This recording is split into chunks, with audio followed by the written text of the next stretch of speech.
जीवन का सबसे बड़ा बोझ तुम्हारे कंधों पर नहीं है, तुम्हारे मन पर है। और यह बोझ क्या है?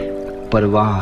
दूसरे क्या सोचेंगे, क्या कहेंगे, क्या चाहेंगे, क्या पसंद करेंगे, क्या नापसंद करेंगे। तुम अपने जीवन का हर निर्णय उनकी आंखों की मोहर देख कर लेते हो और फिर आश्चर्य करते हो कि तुम दुखी क्यों हो, अपूर्ण क्यों हो। मैं कहता हूँ, जब तक तुम परवाह करते रहोगे तुम्हारी जिंदगी दूसरों की कैद रहेगी, और जिस दिन तुम परवाह छोड़ दोगे उस दिन तुम अपनी ही जिंदगी के पहले मालिक बनोगे।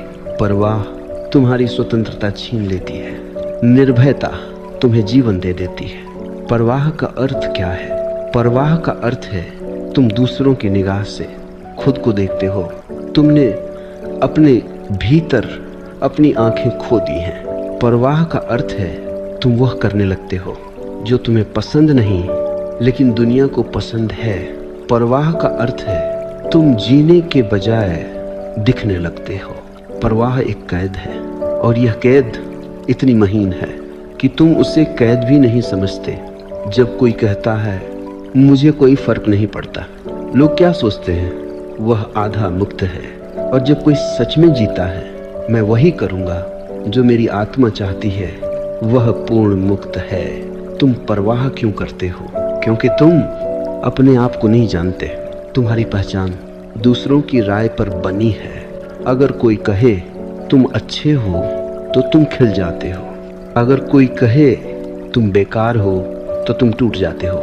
यह सिद्ध करता है कि तुम्हारी आत्मा नहीं जी रही, दुनिया की आवाज़ें तुम्हें चला रही हैं। और जब दूसरे तुम्हें चलाते हैं तो तुम कहाँ पहुँचते हो?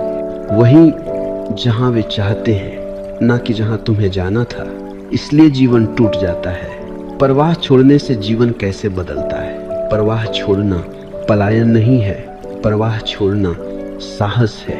ये वो क्षण है जब तुम पहली बार कहते हो मैं अपने सत्य के साथ खड़ा हूँ। और जितना ज़्यादा तुम अपने सत्य के साथ खड़े होते हो उतना ही अस्तित्व तुम्हारे साथ खड़ा हो जाता है। जैसे जैसे परवाह कम होती है, ऊर्जा खुलने लगती है। जैसे जैसे ऊर्जा खुलती है, निर्णय स्पष्ट होते हैं। जैसे जैसे निर्णय स्पष्ट होते हैं, जीवन अपना रास्ता तुम्हें स्वयं दिखाने लगता है। परवाह छोड़ना स्वार्थ नहीं, स्वतंत्रता है।